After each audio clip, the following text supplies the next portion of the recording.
Our guest today says that gold below $1,000 is not a far-fetched idea within the next 5 years. Peter Hall, he's the chief economist for Export Development Canada, EDC, joins me today on Kitco News. Peter, thanks so much for being with us. My pleasure. Now, we will be looking at gold, the economy, and mining, but let's start off by getting your thoughts on commodities in general. What's your sentiment for gold? Gold is a very interesting metal. Not very many fundamental uses for gold, and it is a metal that people depend on during times of duress. So it is good for a period where you're anticipating that inflation might take over the market, and particularly high inflation or hyperinflation. It's also good, and it has proven itself in the past, for a period of deflation. We don't really know what to do in a period of deflation, and when there is an enormous constraint on the amount of liquidity out there, there tends to be a dependence on gold. If there's rumor or the possibility of financial collapse, gold is also good for that.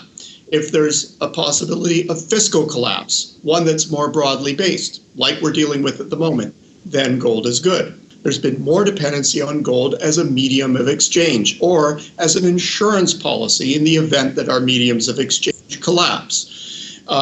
We are now faced with a world economy that is recovering. So the question is gold as necessary as that insurance policy as it was before? And I think that the fact that it's fading demonstrates that we were, in general, as a world community, leaning on it for those extraordinary reasons. Is gold as necessary? That's really the question, Peter. And I know in past interviews you've said that we'd see modest declines in commodities, and any spikes we'd see in gold would be short-lived. And that's exactly what we are experiencing right now. We've seen significant corrections with gold and silver. So what do you think about the current storm we're going through right now? I don't believe the storm is over because the world economy really isn't convinced that it's back on its feet again. It's been a very halting return to significant growth and very centered around the United States. That continues. I mean, there has been nothing that really has come up in the last while that has interrupted the U.S. economy's momentum gathering. There is evidence that that's actually spreading to Europe. It's spreading to emerging markets. So as that growth picks up, that need for gold as that emergency medium of exchange is fading. So our forecast for gold actually goes quite a bit lower than it is at the moment. We are back, 5 years out from this point. We are back into triple-digit zone, and that shocks many people. But we're looking at historical price trends and saying, the quadruple-digit zone that we're in at the moment was an emergency zone. And we believe that once everybody is convinced that this world has actually recovered, that emergency need for gold will fade. Peter, so basically you're saying that gold below $1,000 is a possibility? That's correct. And you're basing this on the fact that there will be a world recovery. But how much emphasis are you placing also on the buzzword that we're currently hearing, taper? Absolutely. Taper has everything to do with this trend. We believe fueling the commodity price bubble of this crisis period of time was the liquidity that was generated by quantitative easing and by low interest rates, actions coordinated by central banks around the world that led to this torrent of liquidity with essentially nowhere to go. Companies weren't ready to invest. Consumers in the OECD nations were deleveraging, so they weren't in a borrowing mood, but there was all this liquidity out there. Well, this liquidity had to go someplace, and we believe that one of the havens that it went into was commodities, and more particularly precious metals. So, Peter, if we will see gold fall below $1,000, what will that mean for the mining industry? Sources I've been speaking to are telling me that it currently costs about $1,200 on average to mine an ounce of gold. So if we're seeing gold below $1,000, what will that imply for the mining industry? Yeah, there's a lot of information out on the street at the moment about what effective costs are, all-in costs. Our sense is that it's the more marginal players, the ones that have come on more recently, the juniors, that are counting on $1,000, $1,100, maybe even up to $1,200 as their planning price. Those ones, we believe, obviously will be caught short. And there's a lot of concern about that at the moment. Initiating new projects at the moment is coming under, as far as we can tell, more scrutiny. There's more hesitation amongst gold miners on embarking on new projects because of the flux that gold prices are in at the moment.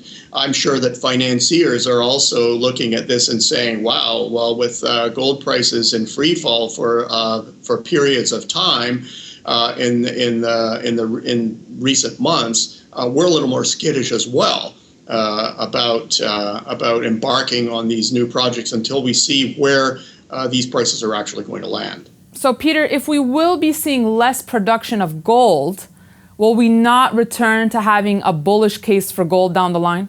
Sure, it really depends on what demand conditions are. I mean, everybody's been keeping their eyes on the emerging markets and their increased appetite for gold over time.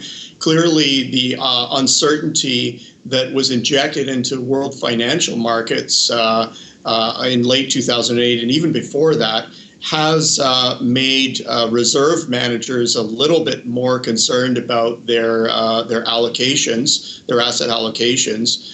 Should they actually be spending more time with gold? Should they have more gold as part of that? But that's a sort of a one-off decision. Once you get to a level of comfort with that as an OECD central bank, then you're there.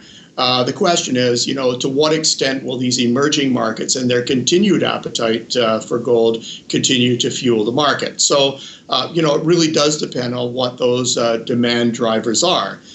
So yes, on the supply side, certainly any adjustments that are made will affect the price, but it becomes a bit of a chicken and egg thing. And I think expectations are the trump card at the moment. They've really been driving the price in the last little while. And as those expectations become adjusted, then prices will find a new comfort zone. And we're seeing second quarter results from the mining companies come out now, Peter. Lots of red across the board. Are you concerned in general, overall, for the mining industry?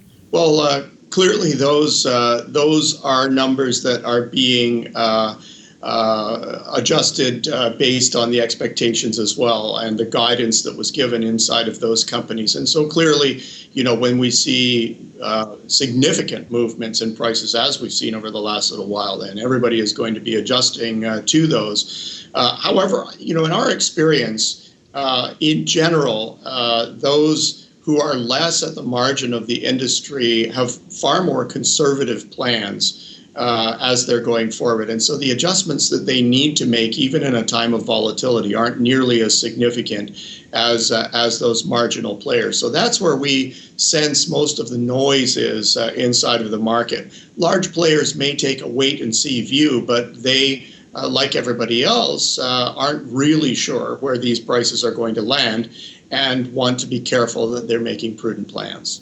And with the final minutes we have left, Peter, is it correct for me to sum up and say that you are bullish on the Canadian and U.S. economy?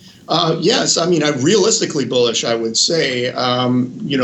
Let's face it, the world economy had a 5-year pileup of excesses at the end of the last business cycle, and we've been down now for roughly 4.5 to 5 years. And as a rough benchmark of a market that's trying to get back to a state of equilibrium, we've had enough time at extraordinarily low levels of economic activity to use up the excesses of the previous cycle. So we're now seeing a world economy that is getting back to to use a buzzword, a state of equilibrium, but to more normal levels of activity. And the U.S. and Canada are the first ones to actually be making that move. Peter, thanks so much for your thoughts today. It's my pleasure. Anytime. And thanks for watching this edition of Kitco News. You can email us any questions at newsfeedback@kitco.com or follow me on Twitter @Daniela Cambone. Thanks for watching.